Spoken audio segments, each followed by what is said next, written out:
Hi hello నమస్తే, నేను మీ కట్టా కార్తీక్. తుపాకీ పెట్టి బెదిరించి కేవీ రావు నుంచి కాకినాడ పోర్టులో ఆస్తుల వాటాని లాగేసుకున్నటువంటి వ్యవహారంలో విజయసాయిరెడ్డి వాళ్ళ సిఐడి విచారణ ఎదుర్కొంటా ఉన్నారు. అయితే విజయసాయిరెడ్డి సిఐడి విచారణలో మొత్తం జగన్మోహన్ రెడ్డి స్క్రిప్ట్ ప్రకారమే జరిగింది, మొత్తం జగన్ చెప్పినట్టే చేశామని చెప్పినట్టుగా మనకి సమాచారం అంతా ఉంది. అంటే విజయసాయిరెడ్డి జగన్మోహన్ రెడ్డి ఇరికించాడా? ఈ విషయాలపై మరింత విశ్లేషణ తీసుకునే ప్రయత్నం చేద్దాం. మనతో ఉన్నారు ప్రముఖ రాజకీయ విశ్లేషకులు సీనియర్ జర్నలిస్ట్ లలిత్ కుమార్ గారు. సార్ నమస్కారం. సార్ నమస్తే కార్తీక్. సార్, ఇవాళ విజయసాయిరెడ్డి కాకినాడ పోర్టు వ్యవహారం మీద సిఐడి విచారణకు హాజరయ్యాడు. కాకపోతే ఆయన జగన్మోహన్ రెడ్డిని విరికించాడు అన్నటువంటి సమాచారం బయటకు అంతా ఉంది. ఏంటి నిజమేనా ఇదంతా?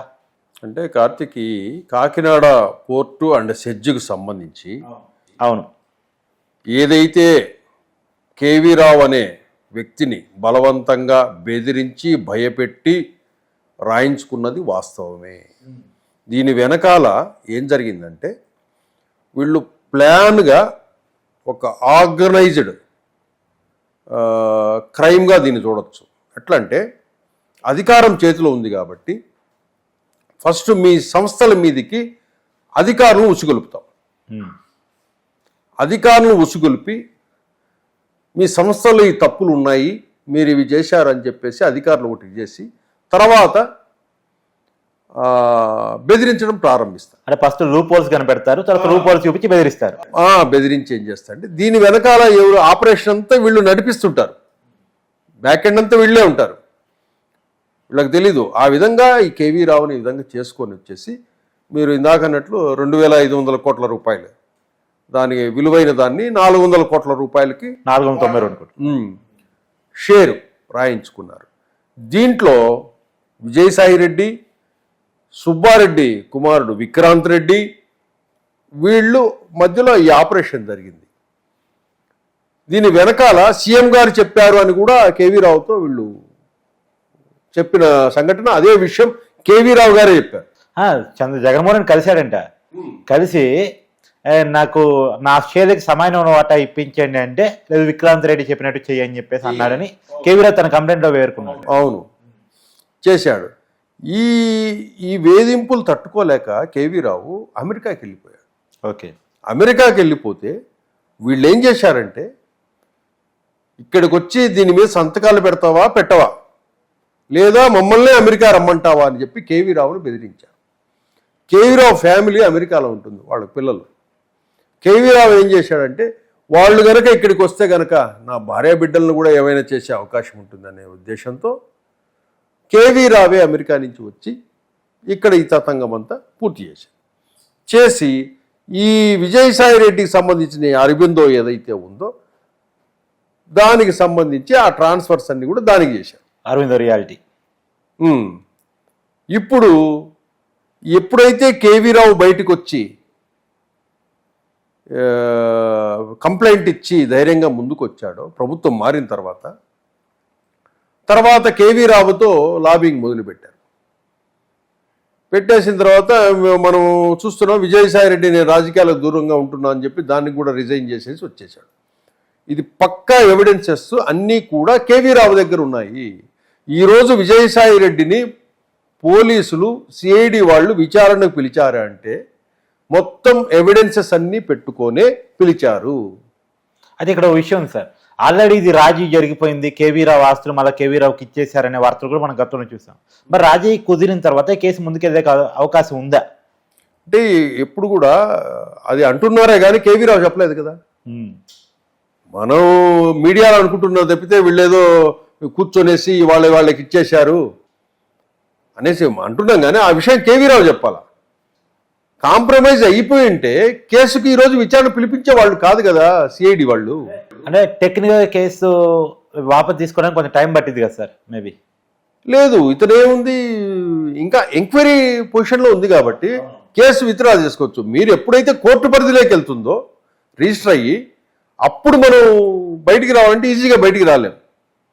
కాబట్టి ఇంకా ఇన్వెస్టిగేషన్ పరిస్థితిలో ఉంది కాబట్టి, లేదండి నా ప్రాబ్లం సాల్వ్ అయిపోయింది అని చెప్పేసి ఆ కేసు కూడా విత్డ్రా చేసుకోవచ్చు. అంటే నాకు తెలిసి ఈ వ్యవహారం ఏమీ జరిగినట్లు లేదు.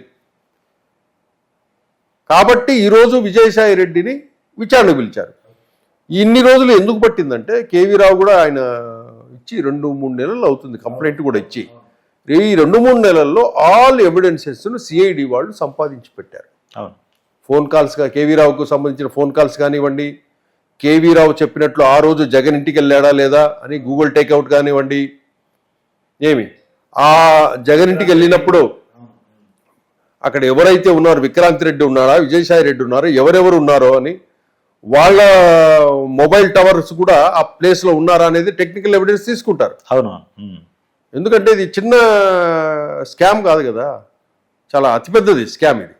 అంటే కాగా ఒక పోర్టుకు సంబంధించిన కొన్ని వేల కోట్ల రూపాయల వ్యవహారాన్ని వీళ్ళు ఇట్లా చేసుకున్నారంటే. కాబట్టి ఈ సాక్ష్యాధారాలన్నీ సిఐడి దగ్గర ఉన్నాయి. వాట్సాప్ చాటింగ్స్, ఏ రోజు అమెరికాకి వెళ్ళాడు, ఏ రోజు కేవీ రావు మళ్ళీ దిగాడు, ఆ మధ్యలో ఫోన్ కాన్వర్జేషన్స్ ఏం జరిగాయి, విక్రాంత్ రెడ్డి కేవీ రావుకి ఎన్నిసార్లు ఫోన్ చేశాడు, అట్లాగే వచ్చిన తర్వాత ఫ్లైట్ దిగిన తర్వాత ఎన్ని రోజులకు ఇతను వాటి మీద సంతకాలు చేశాడు, ఈ ఎవ్రీథింగ్ కూడా ప్రూఫ్స్ అన్నమాట. దీంట్లో నుంచి తప్పించుకునేదానికి లేదు. కాకపోతే ఇందాక ఈరోజు అరెస్ట్ చేస్తారా విజయసాయి రెడ్డిని అని కొంతమంది అడుగుతున్నారు. ఈరోజు చేయకపోయినా విజయసాయి రెడ్డిని వదిలి నెక్స్ట్ విక్రాంత్ రెడ్డిని కూడా పిలుస్తారు. అంటే ఈ కేసులో విజయసాయి రెడ్డి అప్రూవ్గా మారితే, ఎందుకంటే మన గతంలో చూస్తాం ఢిల్లీ లిక్కర్స్కి ఏమైనా విజయసాయి రెడ్డి అల్లుడు శరత్ చంద్రారెడ్డి అప్రూవ్గా మారాడు. ఇప్పుడు విజయసాయి రెడ్డి రాజకీయాల నుంచి బయటకు వచ్చాడు కాబట్టి ఆయన అప్రూవ్గా మారే అవకాశమే ఉంటుంది అనేటువంటిది కూడా బయట నుండి నిలుస్తుంది టాకు. ఇప్పటికే జగన్మోహన్ రెడ్డి చెప్పాడు, జగన్మోహన్ రెడ్డి ఆదేశాల మేరకు అంతా జరిగింది అనేటువంటి చెప్పాడు అనేటువంటిది. అప్రూవ్గా మారుతాడు అంటే కనుక మనం ఏంటంటే మారచ్చు కూడా. ఎందుకంటే అరవిందో సంస్థ తన అల్లుడికి సంబంధించి, అవును, ఇతను చేసిన పనులకు వాళ్ళ అల్లుడు కూడా ఆ సంస్థ కూడా డ్యామేజ్ అయ్యే అవును ఇది ఉంది. కాబట్టి ఈయన అప్రూవర్గా అయినా మారచ్చు. కానీ అప్రూవర్గా మారుతా తర్వాత విషయం అది. ముందైతే విచారణ జరుగుతుంది. ఇప్పుడు విక్రాంత్ రెడ్డిని పిలుస్తారు, విక్రాంత్ రెడ్డిని అడుగుతారు, అన్ని ఎవిడెన్సెస్ దగ్గర పెట్టి అడుగుతారు, అసలు ఏం జరిగింది కనుక్కుంటారు. ఆ రోజు జగన్మోహన్ రెడ్డి దగ్గర కేవీ రావు వచ్చినప్పుడు మీరంతా ఉన్నారా అని కూడా అడుగుతారు. ఉన్నారు అని చెప్పాలి, లేదా లేరనన్నా చెప్పాలి. లేరని చెప్తే కనుక వీళ్ళు ఈ టెక్నికల్ ఎవిడెన్సెస్ కేవీ రావు ఏ రోజైతే చెప్పాడో ఆ రోజు ఎవరెవరు ఇక్కడ ఉన్నారు, గూగుల్ టేక్అవుట్ తీస్తారు, మొబైల్ టవర్స్ లొకేషన్ ప్లేస్లో కూడా అది టెక్నికల్ ఎవిడెన్స్ తీసుకుంటారు, తీసుకొని కూడా ప్రశ్నిస్తారు. కాబట్టి ఇది అతిపెద్ద కేసు. కాబట్టి నాకు తెలిసి ఈ 2-3 నెలల్లో సిఐడి దీని మీద బాగా వర్క్ చేసి సాక్ష్యాధారాలన్నీ సేకరించిన మీదటే విజయసాయి రెడ్డిని పిలిచారు అని నాకు అనిపిస్తూ ఉంది.